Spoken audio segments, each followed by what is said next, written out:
आज मैं लेकर के आई हूँ आपके लिए पिज़्ज़ा के स्वाद वाले बिल्कुल नए तरीके की नाश्ते की रेसिपी। इसे मैंने बहुत ही डिफरेंट और हेल्दी तरीके से बनाया है। बच्चों को तो ये बहुत ही ज़्यादा पसंद आने वाला है। साथ ही जो लोग डाइट कॉन्शियस है ना, उनके लिए भी एक बहुत ही ज़्यादा टेस्टी और हेल्दी ऑप्शन है ये। तो यदि आप बर्गर और पिज़्ज़ा के शौकीन हैं तो ये रेसिपी आपके लिए है, वो भी बिल्कुल हेल्दी वे में। ये बनाने में बहुत ही आसान और खाने में बहुत ही टेस्टी होते हैं। नमस्कार, फ्लेवर मंत्रा में आपका बहुत बहुत स्वागत है। तो चलिए अपनी टेस्टी सी रेसिपी को बनाना शुरू करते हैं। और हाँ, यदि आपको ये रेसिपी पसंद आए ना तो इसे लाइक शेयर करना बिल्कुल ना भूलिएगा और चैनल को सब्सक्राइब भी कर लीजिएगा। तो चलिए इसे बनाना शुरू करते हैं। इसे बनाने के लिए मिक्सिंग बोल में डाल देंगे 1 कप दूध। तो यहाँ पर आप कोई सा भी दूध ले सकते हैं। और अब इसमें डाल देंगे आधे बड़े चम्मच तेल। अब इसी के साथ हम इसमें डाल देंगे आधी छोटी चम्मच बेकिंग पाउडर। तो यहाँ पर ध्यान रखिएगा, बेकिंग सोडा नहीं डालना है, बेकिंग पाउडर डालना है। 2 छोटे चम्मच पाउडर शुगर डाल देंगे या पिसी हुई चीनी। तो नॉर्मल जो चीनी होती है उसको मैंने पीस करके ले लिया था। और इसी के साथ अब हम इसमें डाल देंगे 1 छोटे चम्मच नमक। और अब इन सभी चीज़ों को हम अच्छे से मिक्स कर लेंगे, जिससे कि नमक और चीनी और सारी चीज़ें अच्छे से मिक्स हो जाएं और घुल जाएं इसके अंदर। तो यहाँ पर ये सारी चीज़ें अच्छे से मिक्स हो गई हैं। तो अब मैं इसमें डाल रही हूँ 1 कप गेहूं का आटा। तो आटा डाल करके हम इसे अच्छे से मिक्स करेंगे इस घोल में। तो अभी मैंने 1 कप आटा डाला है, यदि ज़रूरत लगेगी तो मैं इसमें और भी आटा डालूँगी। तो यहाँ पर मैंने आधा कप आटा और इसके अंदर डाला था और अब इसे अच्छे से हम मिक्स कर लेंगे। तो यहाँ पर मैंने टोटल 1.5 कप आटा डाला है और इसका अब हम एकदम सॉफ्ट डो लगा करके तैयार कर लेंगे। तो यहाँ पर ना आटा आपके हिसाब से थोड़ा कम या ज़्यादा हो सकता है। तो यहाँ पर मैंने इसका एकदम सॉफ्ट डो लगा कर तैयार कर लिया है और अब इसे तेल से ग्रीस करके इसको आधे घंटे के लिए ढक करके रेस्ट पे रख देंगे। और जब तक ये रेस्ट कर रहा है, चलिए इसकी फिलिंग तैयार कर लेते हैं। तो इसके लिए एक बोल में हम डाल देंगे 1 कप ग्रेट किया हुआ पनीर। और अब इसमें हम कुछ वेजिटेबल्स ऐड करेंगे। तो इसके लिए मैं यहाँ पर ले रही हूँ 1 बारीक कटा हुआ शिमला मिर्च, 1 बारीक कटा हुआ गाजर। तो यहाँ पर सब्जियाँ आप अपनी पसंद की ले सकते हैं। 1 बड़े साइज़ के प्याज को इस तरीके से बारीक काट करके ले लिया है। 2 हरी मिर्च को बारीक काट करके डाल देंगे। तो यहाँ पर आधा कप बारीक कटी हुई हरा धनिया के पत्तियों को डाल देंगे। 1 छोटा चम्मच कुटी हुई लाल मिर्च डाल देंगे। तो हमने पहले भी हरा मिर्च डाला है, तो यहाँ पर मिर्च आप अपने हिसाब से डालें। 1 छोटा चम्मच या फिर आप अपने टेस्ट के अनुसार नमक डाल दें। आज का नाश्ता हम पिज़्ज़ा के स्वाद वाला बना रहे हैं, तो इसके लिए हम डाल देंगे इसके अंदर 1 छोटा चम्मच पिज़्ज़ा सीजनिंग्स। इसी के साथ हम इसमें डाल देंगे 1/4 छोटा चम्मच काली मिर्च पाउडर। अब इसे एक टेंगी सा टेस्ट देने के लिए इसमें डालेंगे 2 छोटे चम्मच टोमेटो केचप। और अब हम इसमें डालेंगे चीज़। तो यहाँ पर मैंने स्लाइस वाले चीज़ लिए हैं, आप इसकी जगह पे कोई सा भी चीज़ यूज़ कर सकते हैं। तो यहाँ पर मैंने 2 स्लाइस वाले चीज़ लिए हैं और इसको इस तरीके से फोल्ड करके और मैंने ग्रेट कर लिया है। तो मैं इस नाश्ते को बहुत ही कम चीज़ में बना रही हूँ, लेकिन यदि आपको चीज़ बहुत पसंद है या फिर आप बच्चों के लिए बना रहे हैं तो आप चीज़ की क्वांटिटी और बढ़ा सकते हैं।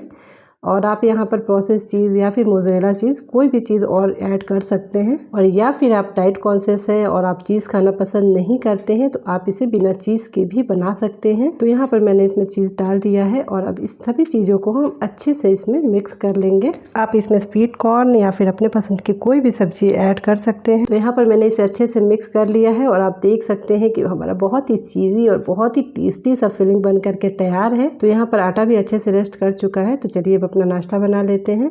तो यहाँ पर आटा अच्छे से सेट हो चुका है। तो अब हम इसे इस तरीके से थोड़ा सा मिला लेंगे और ये नहीं बिल्कुल सॉफ्ट आटा बन करके तैयार हुआ है।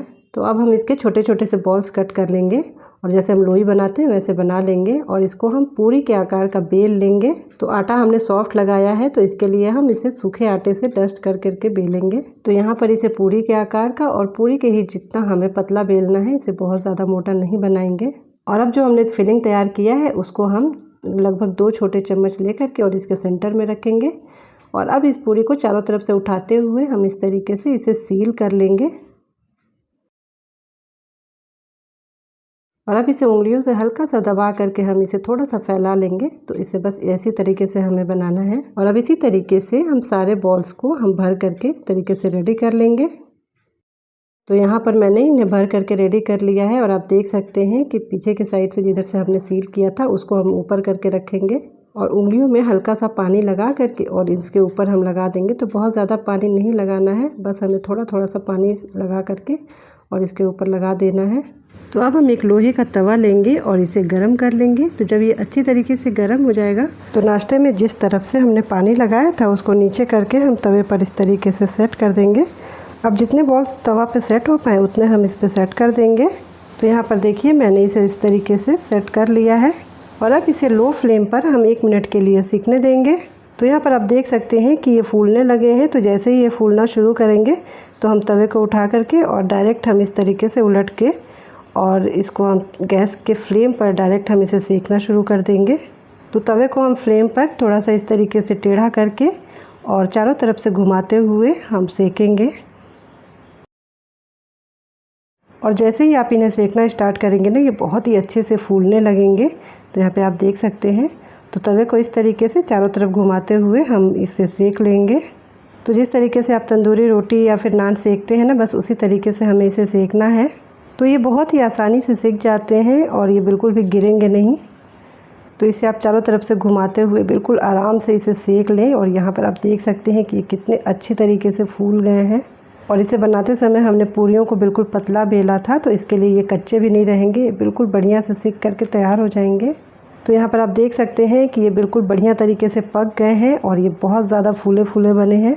तो ये नाश्ता जितना फूला फूला बना है ना, उतना ही सॉफ्ट भी है। बहुत ही कम टाइम में बन करके तैयार हो जाते हैं। तो आप इसे ज़रूर ट्राई करिएगा। और ये बिल्कुल लो ऑयल रेसिपी है, तो इसे कोई भी बहुत ईजीली खा सकता है। तो आपको ये पसंद भी ज़रूर आएगा। और आपने देखा कि मैंने इसे बनाने के लिए ना तो मैदा, ना ही ईस्ट और ना ही इनो का इस्तेमाल किया है। तो इस नाश्ते को हमने गेहूं के आटे से बनाया है, तो ये हेल्दी भी बहुत है। तो इस रेसिपी को ट्राई करके आप कमेंट सेक्शन में ज़रूर बताइएगा कि आपको ये कैसी लगी। और ये नीचे से भी बहुत ही अच्छी तरीके से सीख गए हैं। तो एक मैं आपको यहाँ पर दिखा देती हूँ उठा करके। और ये देखिए ये कितने अच्छे से सीखे हैं और ये बहुत ही ज़्यादा टेस्टी बन करके तैयार हुए हैं। तो अब हम इन्हें एक प्लेट में निकाल लेंगे। तो यहाँ पर मैंने इसे एक प्लेट में निकाल लिया है और अब हम इसके ऊपर बटर लगा देंगे। तो यहाँ पर आप चाहें ना तो बटर की जगह पे इस पर घी भी लगा सकते हैं। तो ये लीजिए हमारा बहुत ही टेस्टी सा ब्रेकफास्ट बन करके तैयार है। आप इसे बच्चों को लंच बॉक्स में भी दे सकते हैं और आप चाहें तो इसे लंच या डिनर में भी बना सकते हैं। और यहाँ पर देखिए इसको देख करके मुंह में पानी आ रहा है ना। तो अब मैं इसको आपको तोड़ करके दिखाती हूँ। और यहाँ पर आप देख सकते हैं कि ये कितने ज़्यादा सॉफ्ट बने हैं। और इसकी सबसे ख़ास बात ये है कि ये ठंडे होने के बाद भी इसी तरीके से सॉफ्ट बने रहते हैं। इसकी फीलिंग इतनी टेस्टी होती है कि इसके साथ आपको किसी भी चटनी या सॉस की ज़रूरत नहीं है। लेकिन यदि आप चाहें तो आप इसे किसी भी सॉस या फिर टोमेटो केचप के साथ सर्व कर सकते हैं। तो ये रेसिपी टेस्टी और हेल्दी तो है ही, साथ में ये बनाने में भी बहुत ही आसान है। तो आप इस रेसिपी को ज़रूर ट्राई करिएगा, आपको बहुत पसंद आएगी। और अगर पसंद आए तो इसे लाइक शेयर करना बिल्कुल ना भूलिएगा। और अगर चैनल को सब्सक्राइब नहीं किया है तो इसे सब्सक्राइब भी कर लीजिएगा। वीडियो देखने के लिए आपका बहुत बहुत धन्यवाद।